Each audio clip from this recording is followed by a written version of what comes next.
Hi guys, welcome back to another episode of We Should Talk, a pop culture interview series from In the Know. I'm your host, Gibson Johns, and this week on the podcast we have the lovely Melissa Gorga from The Real Housewives of New Jersey. Melissa has been on this show now for 9 or 10 seasons, which is crazy because you know, you think of her as an OG, and she has been essentially around since the beginning, but she wasn't on those first 2 seasons. But she really is integral to this show, and you can't really imagine it without her. I've talked to Melissa several times over the years since I started interviewing people, and you know, she is just always so fun and friendly and ready to talk about whatever. So we got into all things this season of The Real Housewives of New Jersey. We talked about, you know, obviously her and Teresa's relationship, which has been so up and down over the years. And so I wanted to know where they are now. She talked about Teresa's boyfriend that is seemingly making Teresa really, really happy. Obviously, we got into the Teresa and Jackie of it all. We also talked about how Melissa and Jennifer just can't really seem to get along either. Like, why don't they work as friends? So we talked all things this season of Real House of New Jersey, and then I also asked her about sort of just her time on the show in general. You know, again, like she's been on for 9 seasons, I think, at this point. And so she's had a lot of memorable moments. And it's funny because before the interview, and sometimes I'll do this before I interview housewives that have been on for a while, I'll tweet out and be like, what is X person's most iconic moment or one-liner from their time on Real Housewives? And I did that for Melissa. And it is crazy how quick people shut that down. People are so anti-Melissa because they are so pro-Teresa that, like, they just can't even, like, see straight. And so, you know, I asked this very innocuous question, very innocent question, you know, what are her memorable moments on the show? And people are like, Melissa? Iconic? Those 2 words don't belong in the same sentence. Or, you know, like, Melissa has never done anything memorable on the show. Or, you know, blah, blah, blah. Like, it was all just, like, so mean so quickly. And I was just like, wow, this is, like, just so telling, not of Melissa, but of just, like, where the sort of, like, mentality is on social media. And sort of what dominates that conversation around this show. Obviously, Melissa has had memorable and iconic moments on the show. She's been on for 9 seasons. There's a reason that she's been on for 9 seasons. And if you want to negate that, then that's your issue. That's not Melissa's issue. But I did ask her, I was sort of like, you know, what do you think people said about what your most iconic moments were? And she did get some of them right. You know, there's the thank you, Jesus. There's I'm begging you, please. There is you've got the wrong girl. So she's had her moments over the years. There's On Display, which is one of the top Bravo bops ever. So it was fun to talk about all those moments as well. So anyway, keep listening for that interview. If you're a fan of Jersey, if you're a fan of Housewives, you'll love it. But, you know, before we get to that, I still feel like I'm kind of on a high from the Grammys on Sunday. Like, I swear this is the best award show that we've had in like 15 years, at least when it comes to the music shows. Like, I don't remember a show that, you know, I didn't have the urge to turn off at a certain point. It went on for 3.5 hours and I was pretty like content the entire time. They just did so well. And I think if you think back to like last month's Golden Globes, it's so embarrassing how bad those were if you think about how good the Grammys were, and the Grammys have to deal with live performances like on top of just a regular award show. So I think the Grammys were amazing. I love that they spread out the awards. I think that usually the Grammys fall into this trap of like awarding the same person 5 or 6 times in one night, and it becomes really repetitive and boring and unsurprising.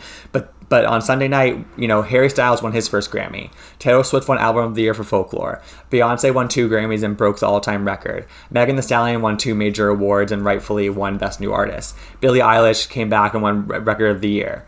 There were all these really big winners that were totally spread out, and Dua Lipa won Pop Album of the Year, which was so deserved. And you just felt like after this crazy year where, you know, there were a lot of different people in music that did well and had huge hits, the Grammys were finally reflecting that.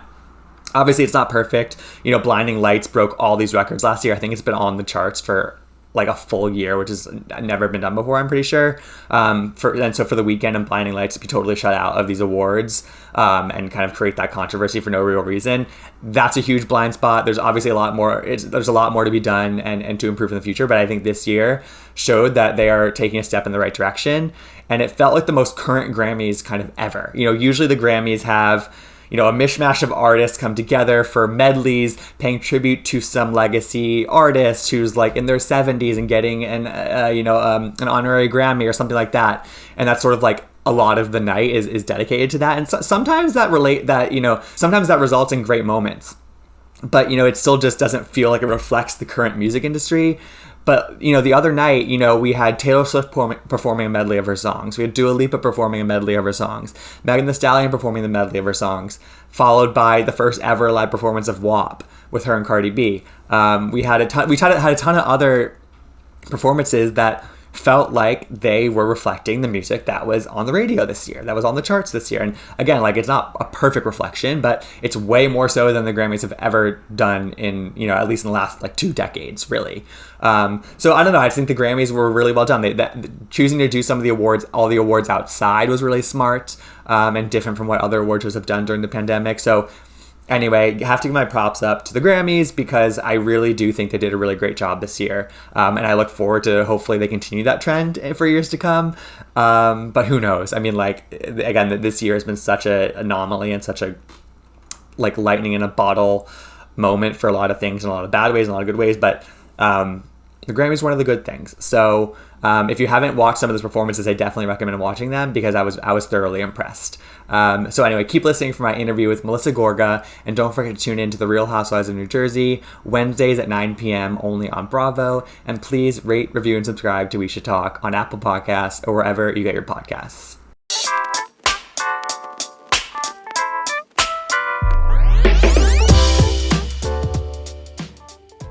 All right, so we're here with Melissa Gorga from The Real Housewives of New Jersey. Melissa, how are you? I'm good. How are you? I'm good. I was trying to think back when the last time that we chatted, and we might have done a phone interview last season, but the last time we were face-to-face was at Bravocon, when I moderated a panel that you were on with Giselle and Ashley from Potomac and Emily from OC. Right. What's sort of like your favorite memory from Bravocon? Because that was a whirlwind weekend for me, but I'm sure it was more so for you. I mean, was that not one of the funnest? That was such a fun weekend. It really was. But I thought I saw you. Didn't we do like a fun press thing where we did a Q&A together too, or something? Maybe. I mean, it all blurs together, honestly, all the seasons, because we also did something with Jackie and Margaret one time, a live build interview. I also talked to you for your Fiber One thing with Portia and Sonia, which was really fun. Okay.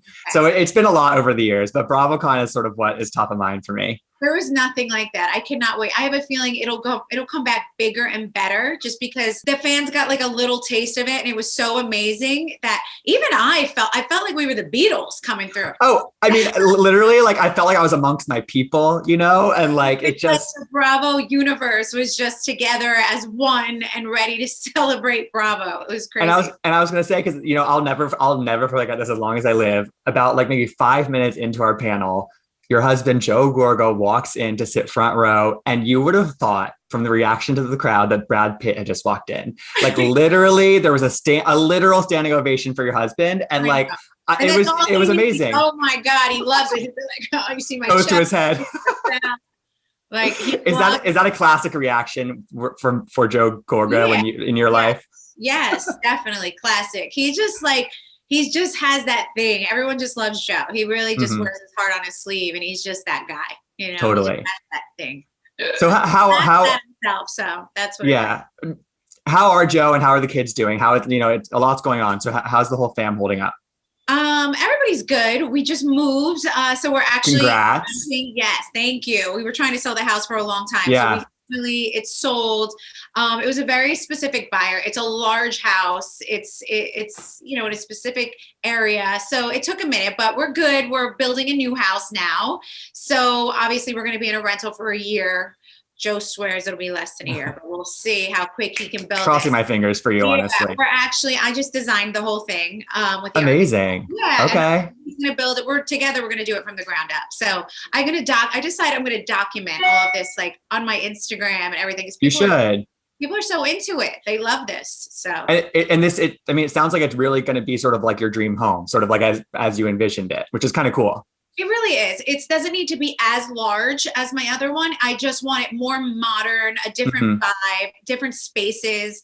So I'm excited. I love change. I'm all about change. I would switch things up constantly. I know some people get like nervous about change. Not me. I'm all about change. You embrace it. Yes. Cool. Well, I mean, we're already like, it feels like we're so deep into the season of Jersey. We're still pretty much at the beginning, but it's already so intense. So how are you feeling sort of with a lot of the stuff sort of out in the open already?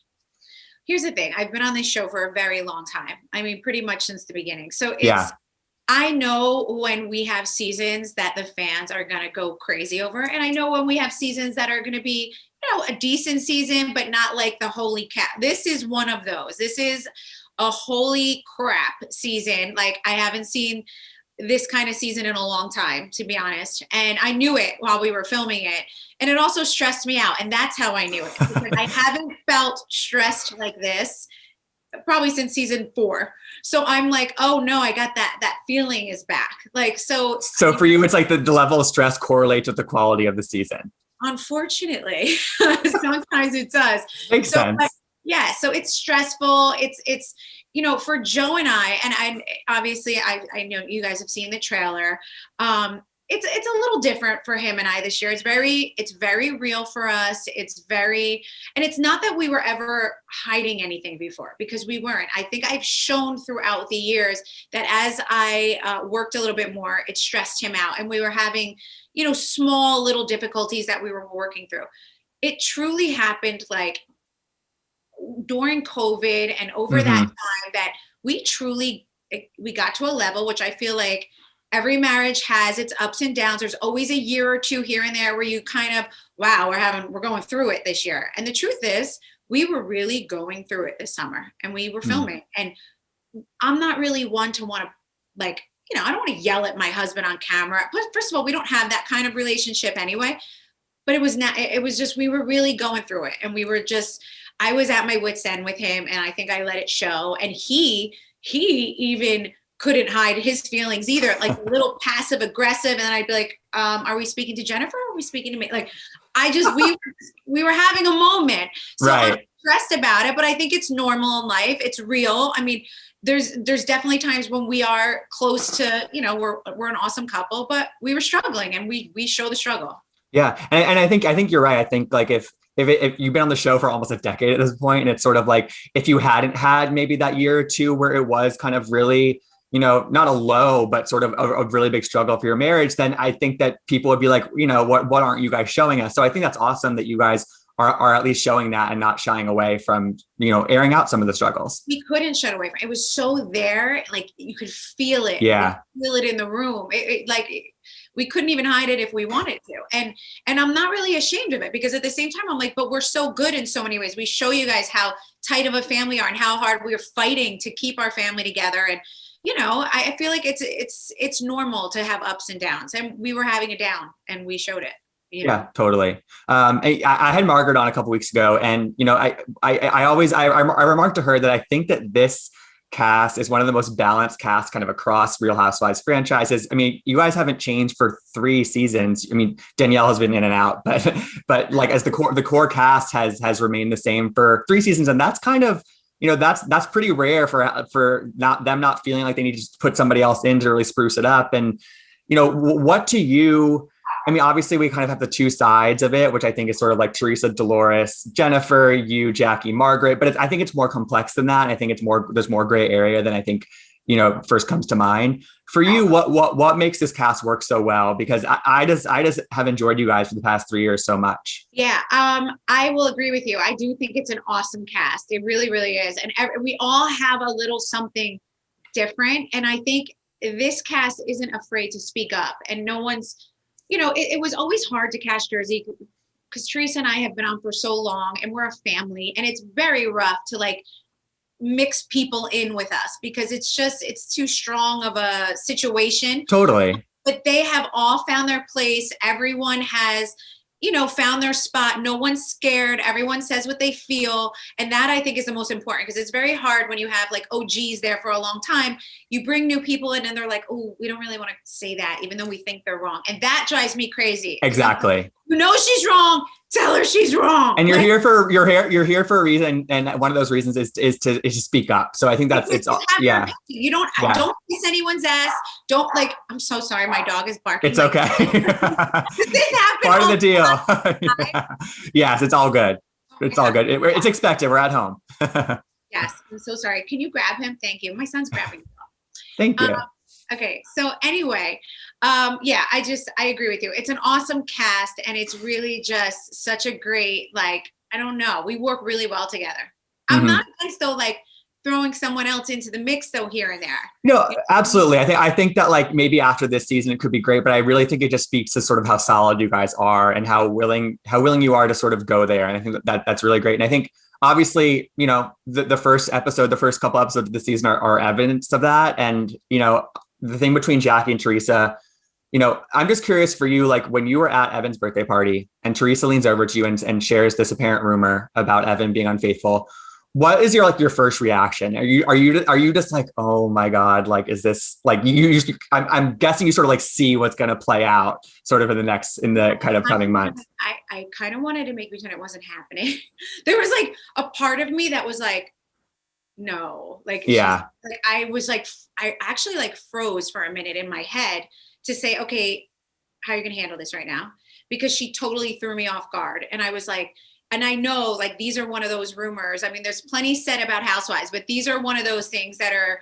It's next level. Yes. These are one of those that I know like drive people crazy. So I'm like, I almost froze. I just wanted to make pretend I didn't hear it. And I almost don't react. If you pay attention, I'm like. Yeah. You're sort of dumbfounded for a second. I'm dumbfounded. It's very hard to get me like that. I usually like quick on my feet, but I was like, no, she didn't. Like, I really couldn't believe it. And part of it is because there's certain cast members that I feel like we could do that to, or that could happen to, and we'll be like, go scratch. Totally. I know Jackie is not one of them. She's simply just not, you know, it's just like, she is not someone that can handle something like that, especially if, you know, it's not true. And I knew that was going to send Jackie like on a trip down a very bad path. And I was totally and I was watching her in her little pink like dress, tutu around the party and my tipsy. Yes. And I was like, oh my God. Like, I really felt bad. I did. Yeah. And at one point, I actually laughed at this. I'm like eating a green bean in the scene. And I'm like, eating your feelings. Eat this green string bean and like, what is happening here? I actually giggled at myself in that because I'm like, look at me and the friggin' green bean. So funny. That's one of those like, I'm scared type things. Yeah. And then obviously the blow up happens at Margaret's house. And two things. I'm curious, sort of like, I mean, I wasn't shocked that it blew up, obviously, because I think Teresa and Jackie just sort of like they're gonna butt heads, I think, and that's sort of like the nature of their personalities almost. But I'm curious for you, like it does put you in a weird position because, you know, Jackie's has become one of your best friends.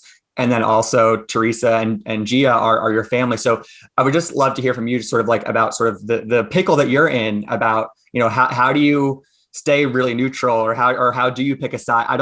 How do you kind of navigate that situation? Well, listen, I have said this before and I'll say it again.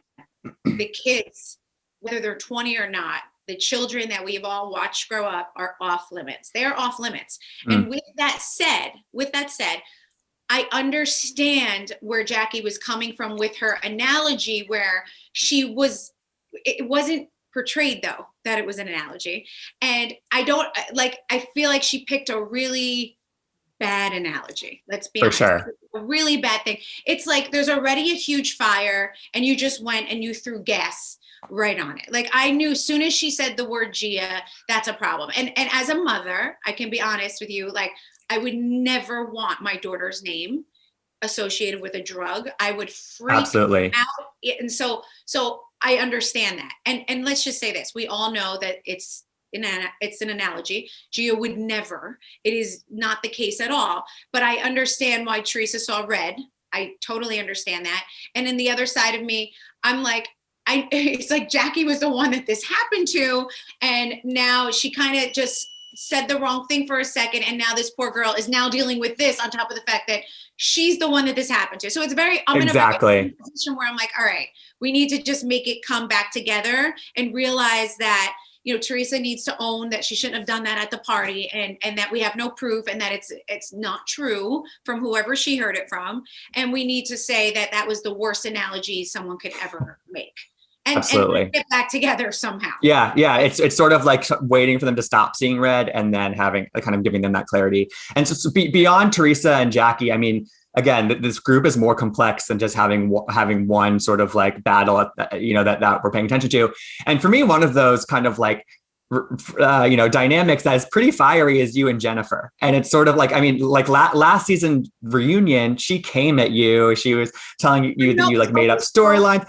It was so much. And I'm curious for you, like what about you and Jennifer, like doesn't really work or why is it so fireworky between you two? You know what? It's funny about Jennifer, what she tends to come at me for, it's always unsolicited. It's always like, I'm never even looking her way. And she's like, you're going to find a mirror. You're going to look over there. Oh, do you love yourself today? We know you think you're the queen. And I'm like, I'm not even looking at you or speaking to you. Like, I don't care if you're in the room or not. How about that? So right. And I want to like her because I know she has like this funny totally like vibe that I want to like. And when she wants to be nice, she is so nice, but she cannot help herself like to constantly say things like I don't know, like, do you want to find a mirror? Do you love yourself? I'm like, I don't know. Like, oh, I'm not even speaking to you. So right. It's, like, it's almost like she has a bone to pick with you, but you're not sure what that bone is, right? It's like, or that bone even existed. Like what she did at the reunion came out of left field. She was like, well, I don't even know. You're too self-absorbed to have a child. Really? Because I have 3 and I'm doing a pretty damn good job. Like, I don't know what she's trying to say. But that with her is all her. Like her way when it comes to that. Like, totally. I'm interested in like, if she wants to talk, sometimes she can be like quirky and funny. Most of the time she can't read the room and so it's like, she has no filter either. So right. I have like this love-hate relationship with Jennifer. Totally. Well, I'm excited to see more because I think everything she wears. That I hate. But you hate her style, you said? Yes. I'm constantly trying to like, and I always give her tips too. Like when she comes to the scene and she had like it was so funny. It was actually Halloween. She came and I was like, your makeup looks amazing. Like she's like, this is Halloween makeup. I'm like, I don't know what it is, but this is how they need to do it for you all the time. Like, it's funny. We have like that kind of thing. You have sort of like a shady relationship, but like it is kind of in good fun most of the time. You at least hope. Like a deep, dark hate, which is absolutely I can appreciate. Totally. I mean, obviously, kind of, I think one of the core relationships in this show is you and Teresa. And, I think in recent seasons, at least, I really feel like you guys have worked a lot of things out. It seems, I think as Teresa has worked out a lot of things in her life and sort of come to a better place. I'd like to just hear an update on sort of where you guys are as sisters-in-law and just sort of like as Teresa, again, it seems to be in this really great place in her life now that she's dating someone and she has some stuff figured out. How are you guys doing just in terms of your relationship? We're doing good. We've been on double dates with them before. And she's super happy. Good. You can see on Instagram, she's super happy. And I think, it's early. I think I'm a little more like cautious, but it's early. There's a lot going on. It's, so she's a big girl. It's on her to decide who she wants to be with. But I can be honest, he seems like a nice guy. It seems like they really enjoy each other's company. So I'm happy if she's happy. I'm looking for the days where we're not talking about all of Teresa's like craziness. I'm waiting to just be in a normal spot, happy, and be able to talk about what everyone else is talking about. Definitely. I'm waiting for that. So I hope this is it. Yeah, I think it does feel like we're sort of over that hill and sort of over that hump and it's sort of on the other side of it, which is exciting because I think it's sort of like a new beginning for the show in a way that we don't have to harp on all this stuff still, and it's sort of like. It is a new beginning. I agree with you because it's like something we haven't seen before. And we won't really see her in so many years with a man. And I'm sure he'll end up coming and filming and all of that. So yeah. Something that I've noticed, at least even just at the start of the season, which again, I think is going to be a pretty divisive one because people are going to pick the teams and they're going to feel like they're on certain sides. I've noticed that Teresa does have, though, some of the most like ardent, fervent, like strong-willed fans out there. The tree huggers mean business, and like they'll take the most like this now. Just no. Well, I think I maybe just because like we had a year off from the show, and just like I'm like realizing it like even more intensely because she's sort of at the heart of this like really intense feud right now. And what's it like for you you've definitely been on the wrong side of that fan base. How do you sort of deal with this is nothing? Is like I like. When she gets upset and I don't mean to be, I'm like, like, come on. Like, how have you learned to deal with it though? You clearly have a really thick skin. Like how, like over the years you've been subject to it. It's not like that anymore. I feel like there was such like this sister-in-law wants to steal the like husband or steal the brother away and this and that. And I'm like, it was so like, you need Advil. Like, I was like, I cannot deal. And I'm just gonna like, it's not. Leave it there. Yeah. Wash your hands of it. I feel you. I feel see you. what you're saying. Very mindful. Totally. Yeah. And they'll take the most innocent things and turn them. But anyway, so before this interview, I tweeted out and I wanted to know, like, whenever I interview a housewife that's been on for a while, I want to know what people kind of think of as their most iconic moment or one-liner. And I'm curious if you can guess what people mention the most for you. Like what do people consider to be your sort of most iconic moments from over the years? I mean, definitely everyone always yells, "Thank you, Jesus." That's definitely absolutely. And whenever I say Melissa Gorga, like everybody, everywhere I go, they yell like Melissa Gorga. I think those are two things that like everyone you hear the most. Yes. I would say the other ones, I mean, On Display, people are still, people still love On Display. I still love On Display. I really do. Yeah, I mean, it's a bop. It's a bop. I love it. And then also another one is when you're on your knees saying, "Stop hurting us." Yes. Oh my God. I get that meme all the time. It's like, "Stop hurting us." Everybody loves that one too. And then the last one that I think is, or the last two that are more recent. One is "You Got the Wrong Girl." When you leaned across that table, that's a great one. You got the wrong girl. You got the wrong girl. And then the last one is your sort of face off. This is how somebody said it on Twitter when you essentially fired Danielle. When you essentially fired Danielle last season at the shore, and you were sort of her like going out scene, and that was again a memorable. She came from behind you very menacingly, and God, that was so cool to watch too. Even though like in the moment I was like, oh my God, what that happen right now? This one might take out an axe. But it's like I think it says something that like you've had all these moments through the years that it's hard to even remember all of them because you've been on the show for so long. You know, do you even remember what life is like before the show and sort of, I mean, you must be so sort of grateful for what this show has been able to make of your life for you, because I mean you've just made so many like amazing memories and you've made an impact on the show that people love. Thank you.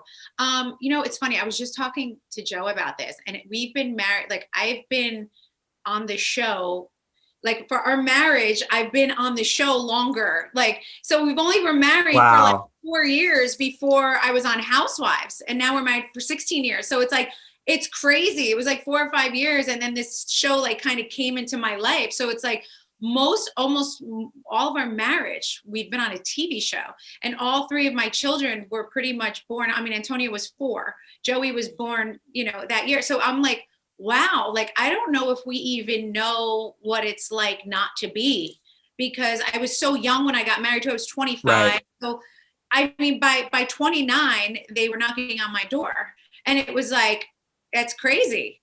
Totally. And I think, I mean, I didn't even think about sort of in terms of your marriage, which is like more of it is on the show and then it was not on the show. And I think that even speaks more to the strength of your marriage, because it's like, it's no secret that a lot of housewives marriages don't work out. And the fact that you and Joe are going stronger than ever now, it's like, just with the cameras filming, it's like, I think it speaks to sort of the power of your relationship.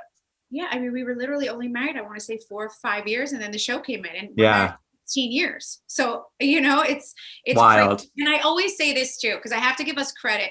I mean, you find another like housewives couple that has been this solid for this long. I mean, it's exactly it's easy. I know, I'm not saying there's other ones out there, but you know, it's not easy to be on reality TV and so family focused. It's not like it's about just our fashion or something like that. It's very family focused. It's very relationship focused. I think we're doing a pretty good job. I mean, I think so too. We should be falling down somewhere. And we're standing. You're still going strong. Yeah. Well, Melissa, we have time for one more question. And, you know, last year was a hard year for a lot of people. I'm sure it was for you because you guys filmed a lot of crazy stuff. But, you know, in 2021, I'm hoping that things get back to normal for us soon. And I also am sort of trying to think about less about sort of like the bad stuff from last year, more about what we can look forward to this year. So for you, what's something that you were looking forward to in 2021 as we sort of look to the future? You know, I think that there's just going to be a bigger appreciation from everyone just about the little things now that we didn't even notice before. I feel like even just the little things I'm starting to appreciate more. I feel like we appreciate more just being outside, just taking a walk, just like living. I feel like we didn't realize how much we were, we just don't realize it. And I feel like there's a different view on life. I see it even just with my kids right now too. So I don't know. I just think it's just about like really living and appreciating the little things in life that we all just took for granted before. Yeah, especially when we were all go, go, go. We didn't have time to think about that kind of stuff. Yeah, so I've never spent so much time home in my life. Really. And my kids haven't either. It's like they're here right now. It's like all day long. And we've learned to kind of like, we were always so busy. We've learned how to like actually know what to do when we're not busy or we're home, where I think we never knew what to do with that before. Yeah, makes total sense. Well, Melissa, this was so fun to catch up. Where can people follow you and where can they shop Envy out after listening to this interview? Do your plugs. Yes, envybymg.com. Always. I have all the latest stuff on there. Everything that I wear all the time is on envybymg.com. And, I'm Melissa Gorga through all social media. Awesome. Well, thank you so much, Melissa. I can't wait for the rest of the season. I know it's going to be a wild ride. So, all right. Bye, Melissa. Thank you. Bye. Good talking to you. You too. Thank you so much for listening. For more celebrity interviews, subscribe to We Should Talk on Apple Podcasts or wherever you get your podcasts. If you like what you heard, please rate and review us, as any show of support you can give us would be greatly appreciated. You can follow me at Gibsonoma on Twitter and Instagram, and you can follow In The Know at In The Know on Twitter and at Watch In The Know on Instagram. We'll talk to you next time.